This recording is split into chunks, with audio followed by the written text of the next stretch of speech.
How's it going, neighbor? This is Ed here with etrailer.com, and we're going to take a look at how to install your 30 amp replacement plug for your shore power connection. Now, this is one of those installs that one of our neighbors asked, hey, how do you do it? And we just don't have it on there. So I'm going to show you how to make this quick repair.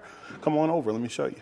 For this, you're just going to need a box cutter, wire stripper, and a screwdriver. Still being cautious of the shielding, you want to go through and split the jacket.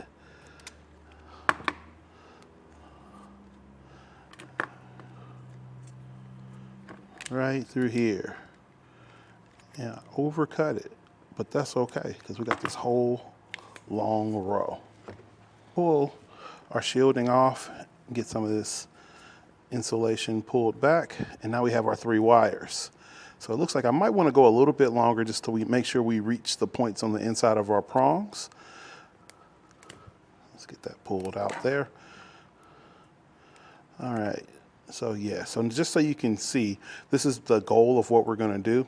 We're going to take this down a little bit farther, but we just need each one of our wires to be free so we can strip them down and make the connection on the inside of our plug.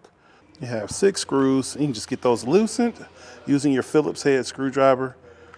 And I like to try to keep the sticker on the side intact, so I'm just going to get those all the way out. So now that we have our plug opened up, you can see where our wire connections are going to go. You're going to have your white connection, your green connection, and your black. So now we're going to need to make our wires lengths appropriate to fit through the tubing and to each one of the contacts. We're actually going to trim it down, our white and our black, to size. So we're going to have just the green one, your ground, going out the farthest, and then we'll be able to have 2 shorter ones. So what I'm going to do, I'm just going to mock it up. Just to eyeball it and know, once I shave off that insulation, I'm going to have enough wire to go all the way around the contact. And I'm just going to trim those off. So I'm going to snip this, give it a quick strip.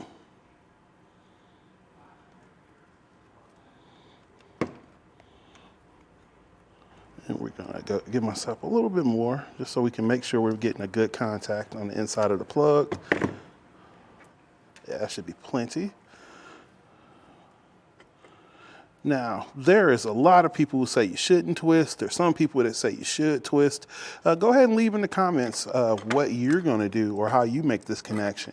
Because I've always been of the school of thought if you have a solid connection, you're good to go no matter what. So now you're going to use your screwdriver to get that ground one connected. I'm just going to feed it all through.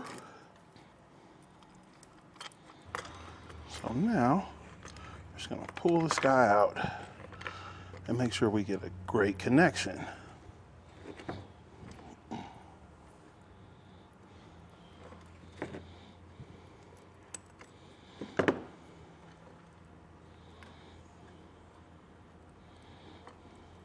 Making sure we go all the way around, getting up under the nail itself, staying within our brass contact, and getting good pressure down on our screw.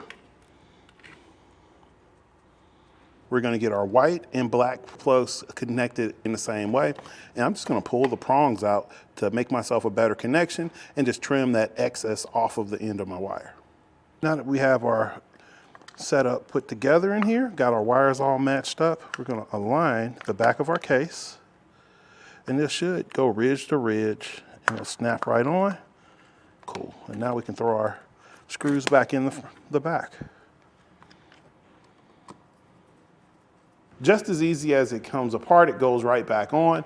On the inside, you just want to make sure you're clear on your connections and nothing is touching. And you definitely want to test for continuity to make sure everything's all good. However, a quick repair like this can save you a bunch of money versus buying a whole new cable. Again, this is Ed with etrailer.com. Have a great day.